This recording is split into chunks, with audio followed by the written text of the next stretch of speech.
Hello, Bill Molyneux here with Bill's History and Wargaming World, and I'm about ready to play the Battle of Carillon, aka Fort Ticonderoga, but this video I'm trying to make a little extra special. We're down here in the wargame room, which is always messy because I'm always doing a lot of different things with wargaming. But the box cover for the French Indian War Volume 1 is featured artwork from Fort Ticonderoga. And I have to say, Fort Ticonderoga many years ago was the first historic site that that started to sell my games. Back then they were in a little Ziploc bag. The maps were were not very fancy. They were just drawn on Microsoft Word. But I just have to say thank you to Fort Ticonderoga, Rich Strum, Stuart Lilly, Miranda, Beth Hill, everyone there that has supported me for over 15 years in the process of doing board war games at historic sites. So we're going to be playing the game of Fort Carillon, the Battle of Carillon, and let's see what happens. And thank you for watching.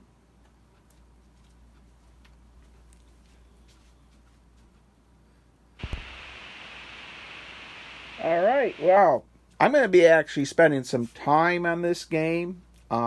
This is Fort Ticonderoga, Fort Carillon for the French Indian War period. And for this video, I hope you enjoy it. First of all, we're going to start off with our map without the counters on it. So we have Fort Carillon, and then our abattis. Now in this scenario, abattis are normally a +2 for defense, but in my scenario, they were so well made, I have them at a +3. Now you'll notice this area here where the British will be advancing, I do have some light woods. And what I decided to do is, all this light woods actually is cut down tree stumps. So it does give a +1 cover for the British troops. And it also slows them down. So that's why this isn't a clear area. I spent quite a bit of time on this scenario. I did not want to let Stuart Lilly down, and he's an incredible historian at Fort Ticonderoga, and the last thing I wanted is to have a scenario that was not correct. So, if you're wondering why this is sort of an area with trees, it really represents tree stumps, because all this was chopped down to make these abattis. So, as far as the order of battle, the British have no leader because of poor leadership. They have a Grenadier unit, 4 line troops, 3 provincials, and rangers. And they can set up anywhere on these letter Bs. Now, the order of battle for the French is very difficult. They're outnumbered over 3 to 1. So, we have Montcalm, the great general. My Grenadier unit is at half strength. My Milice unit is at half strength. And then we have 3 line, which includes the great Regiment de Lorraine, the Queen's Regiment. And if you haven't guessed, yes, I'm very big on Regiment de Lorraine. We have our Milice unit, another Milice unit, a coup de bras, which is in our natives. And our natives are reduced also. And they set up anywhere in the F areas, of course. Winning the game. The British have to eliminate 4 of these units, and which is going to be interesting. And the French win by eliminating 5 of these units in 10 turns. So I'm going to pause the camera now, and we'll go on to setting the game up. And in the book, The picture of reenactors features, I believe, it's Thierry the drummer for the French. So I hope you're enjoying this video. I'm going to pause it and we'll come back to the units being set up. And both sides can set up their units any way they want. So you can continuously replay this game and have different setups. Well, I have the units set up. Need to point out my game has a Grenadier unit here. And that represents the Highlanders. I put the Indians out here in the woods. They're a half-strength unit. It's not a lot of natives. I put my Grenadiers, which are half-strength. The French are heavily outnumbered. So Montcalm I put there. And our British are ready to advance on turn 1. I have the dice box ready, and the British are the first players. So because of these tree stumps, as I've said previously, it hinders their movement.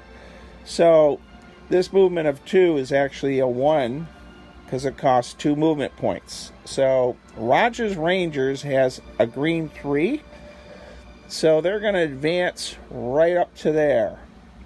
They're going to try to turn this flank. My Grenadiers, everybody else is only moving 1 hex. They're trying to climb through tree stumps and all these felled trees, and it's a +3 abattis. So we are advancing for turn 1. The British have advanced, and I need to roll some dice. So the Native Americans only hit on a 1, 2, or 3. We're firing into some woods, so it's a 1 or a 2. And miraculously, they rolled a 1 right off the bat.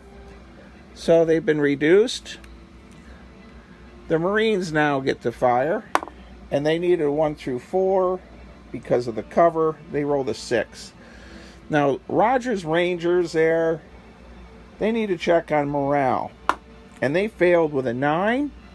And I'm not going to bother showing the die rolls all the time and slow the game down. But they failed, so they fall back. Our next defensive fire is these Grenadiers. They need a 1 through 6. And I rolled a 1. And I don't know why I keep showing that was a 7. So they failed because of the cover of the tree stumps here. So we're going to do our return fire with our British, which the only thing they can fire at is they're a 1 through 7, but the abattis makes it a 1 through 4. And they rolled a 7. So that concludes our British movement defensive fire. And we're going to move on to the next phase is the French movement phase. And I am not going to move any French troops at this point, other than this native is going to come forward.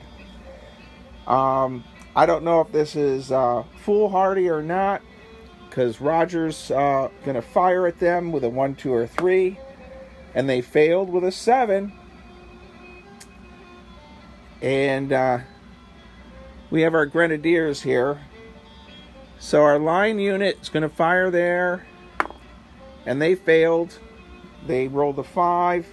So now it's the French offensive fire phase. So here we have our natives. We need a 1 or a 2. And they failed.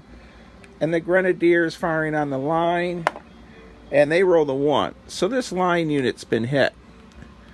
Now, we got to check morale here. And they failed with a 7. So they pushed this unit back. And this unit... So that abattis is held. Well, that's one complete turn. So I'm going to move the turn marker down. And again, I could have set up the British troops in any way, the same with the French. Fort Carillon, by the way, is a +3 defense if I was to pull the counters back. Not miniatures, but it's sort of interesting in how Montcalm came up with the idea of the abattis rather than just stay in the fort. And if anyone's wondering why I don't have British artillery here, they did not bring up any artillery. They didn't think they needed them. So let's start turn 2. I'm going to have all the British just advance, and hopefully between all these advances, some of these British will break through and we'll get some casualties in turn 2. If I roll good for the French, it's going to be bad for the British. So our natives are firing, and they rolled a 7. Marines, they rolled a 10. The coup de bras, which are woods runners, rolled a 9. We're here now, and they actually hit with a 6. So this line unit's been hit. So we're going to turn this over. And again, in this version of the board game volume 1, these counters are huge. They're 1-inch counters and large maps. Just a stunning game. Let's check our morale. And their morale held. Our Grenadiers, this line unit's gone. There's our first casualty for the British side. Montcalm adds a +1. So this unit is a provincial. Whenever I think of provincials, I always think of Conrad Weiser's, the Weiser Battalion. And they failed their morale, so they've been driven back. And let's try here with this line unit. And they hit. So this provincial unit has been damaged. And they fall back. So my aggressive attacks here have failed. The Highlanders are still doing well. So it's now the British offensive fire. We'll start with the Rangers on the far flank. They rolled an 8. Our Grenadiers are going for the coup de bras. They're a 1 through 8. They need a 1 through 5 because of the abattis. And unfortunately, the Grenadiers, which really represent Highlanders, failed with a 10. Our line infantry are going to go for these Grenadiers. And they roll the 1. So the Grenadiers, the French Grenadiers, and they actually get to advance into the abattis. So we have a breakthrough. And our Grenadiers are stalled. Sort of historically accurate there. So now it's the French turn to move. And I'm not going to move anything. And we'll go from there. So it's defensive fire for the Rangers. And they fail. The Grenadiers are going to fire there. And they failed. I don't know what's going on with the Grenadiers. This line unit's going to attack there. And they failed. They rolled a 7. So our British attacks were poor. So now we're going to have our French do their attacks back. Our natives missed. Now this Grenadier unit gets to get fired on by 3 units. And the Marines rolled an 8. And our woods runners, they need a 1 through 4. And they actually got a 1. And our line infantry firing on our Highlanders, they rolled a 2. So, pretty devastating fire from 3 areas into the Highlanders. Montcalm will attack that line unit, and with a 1, they drove them back. So,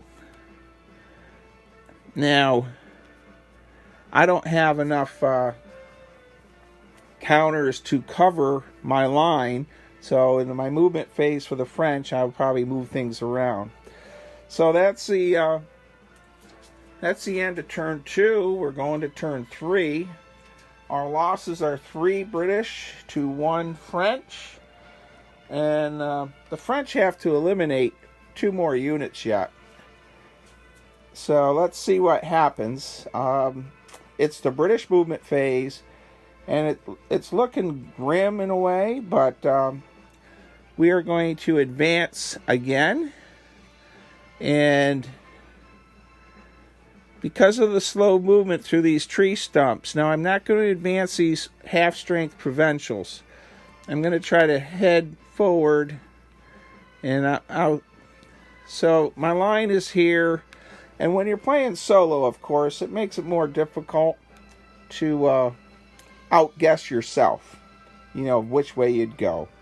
So we have our French defensive fire. We'll start off with our natives, and they failed to hit. They rolled an 8.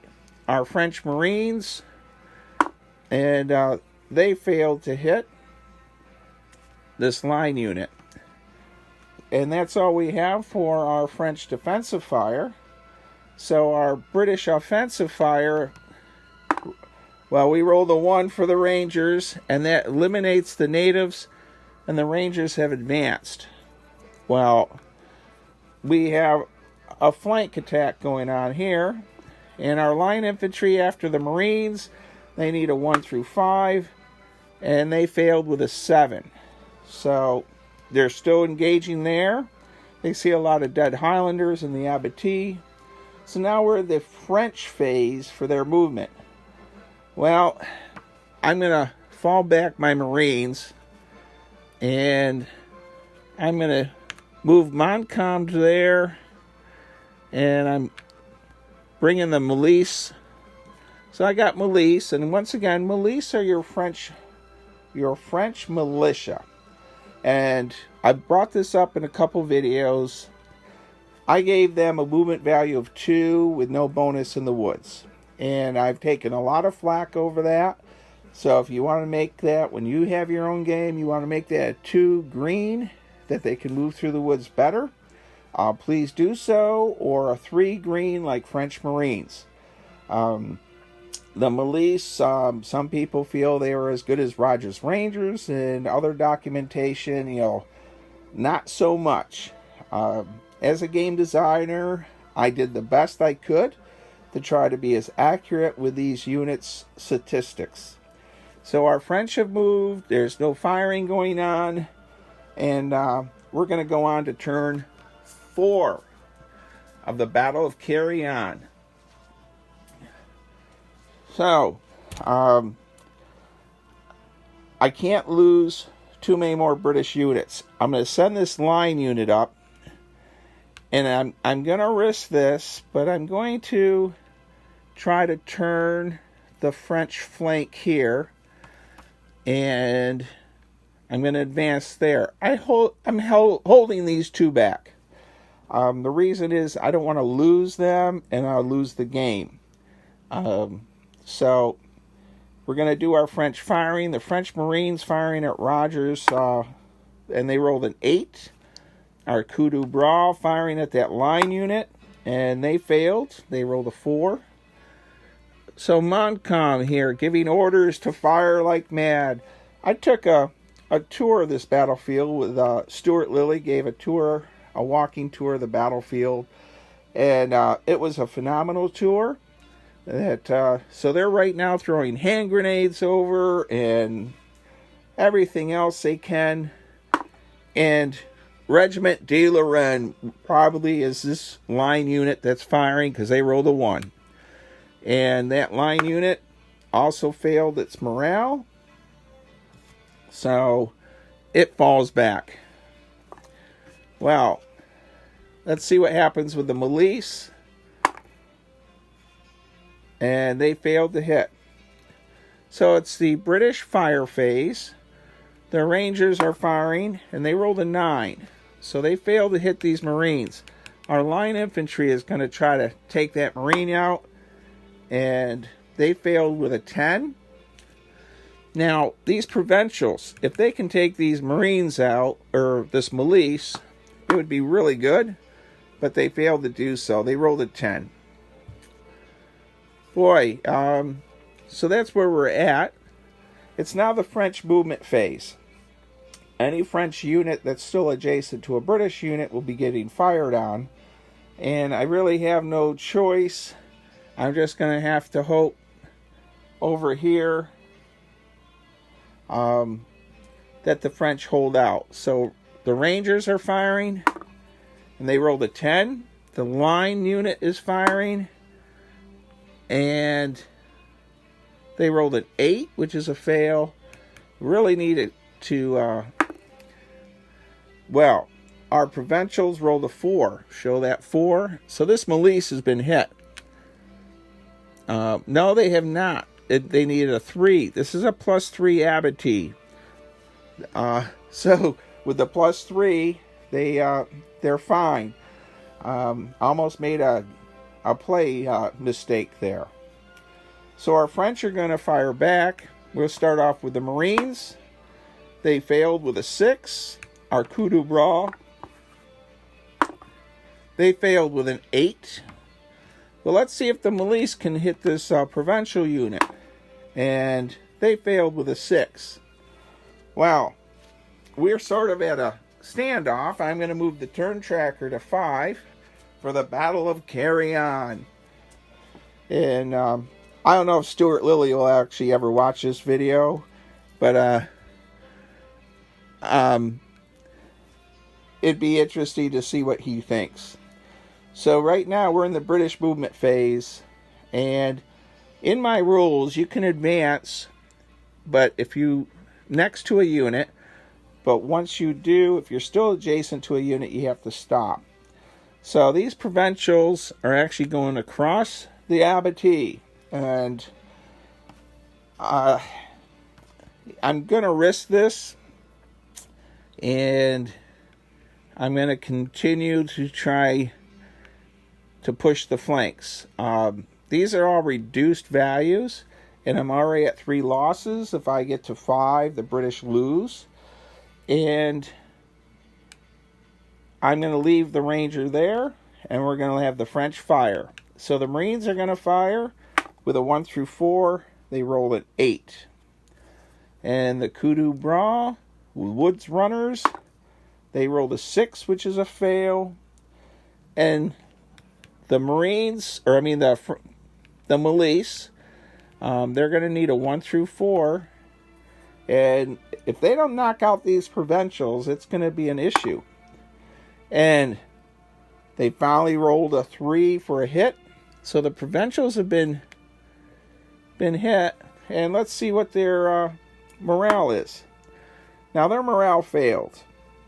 So they're supposed to retreat away from the enemy. So we will have them go, technically, you know, I have them falling back to there.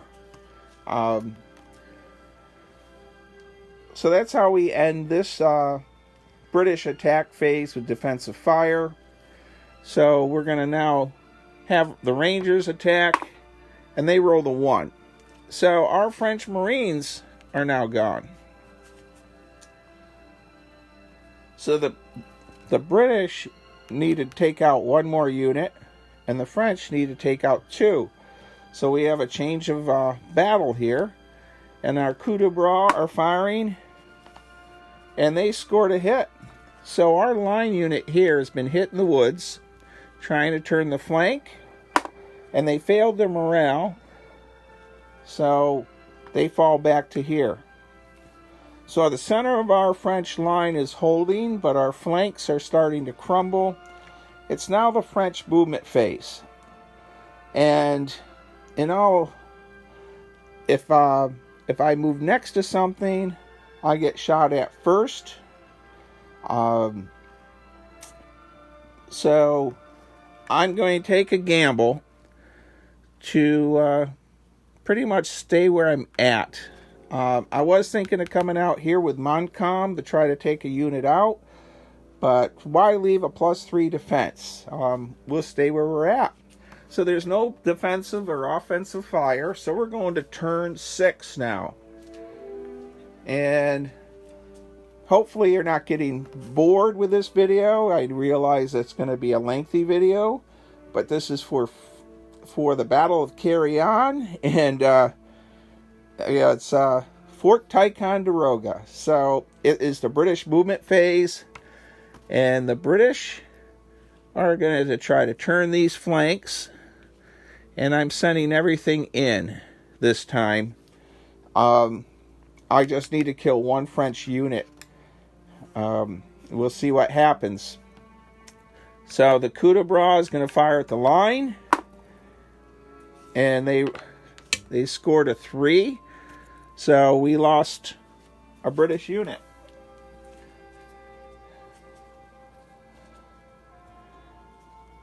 So we're at 4.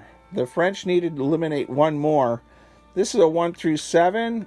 Our Montcalm is given orders, becomes a 1 through 8, and they got tree stumps for protection. So 1 through 7, and we rolled a 5. Well, we'll complete the turn and see what happens, but the French have finally eliminated 5 units. Our French line here missed, and our milice is going to go for that provincial unit on the flank, and they actually scored a hit. So 1, 2, 3, 4, 5, 6. The French are doing very well. Let's see what happens in the offensive fire. Just 1 through 4 becomes a 1, 2, or 3. The coup de bras were eliminated, and the Rangers come in on the flank. The provincials, 3 from that would be a 1, and oh my God, the provincials hit the milice, and they get flipped, and the milice morale, and they fail. So the provincials have gone over. Our provincials attacking here, and they failed to hit. So it's now the French movement phase, and Montcalm gives an order to Regiment de Lorraine to hit the flank.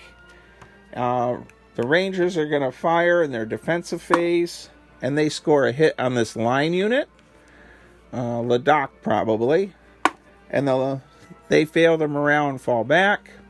The provincials will fire on the milice, and this provincial unit will fire here, and they failed to hit. So now we're at the French fire phase. Montcalm giving orders to fire on their flank with a 1, and Regiment de Lorraine once again eliminates a unit. Our line unit here, and that's a hit. So at the end of turn 6, our game is concluded.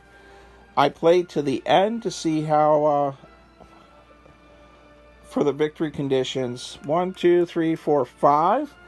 And the British, to win, they need to eliminate 4. However, for the French to win, they need to eliminate 5. 1, 2, 3, 4, 5, 6, 7, 8. So this is a French victory. And of course, these units aren't destroyed. They've taken casualties, wounded, lost, disrupted. And of course, in my game designs, they're made to be simple to play and to learn about history. And you, as the player with your games, you can change whatever you want. The order of battle. I had the Grenadiers in the scenario book are half strength. You can make them full strength. You can add, you could say the British decide to bring artillery pieces up. And also, if you think this whole area should be clear of tree stumps, and I believe they would have some light cover. So, really enjoyed playing this. It went almost 7 turns. As you can see, there's a lot of nuances with this game system, and I tried to make all the different units as accurate as possible for what I can do with the system that I developed. So, 30 minutes. This is the longest video. Please consider joining the Friends of Fort Ticonderoga. Please consider donating to them. They're a privately funded fort. They don't get any help from the federal government as far as like a national park. I'm going to conclude this with a thank you to everyone at Fort Ticonderoga and most importantly, Rich Strum. So for supporting me in my games. Stay safe, be kind, be courteous, and I know this is a long video, but I hope you may have enjoyed it, and leave a comment. Thank you.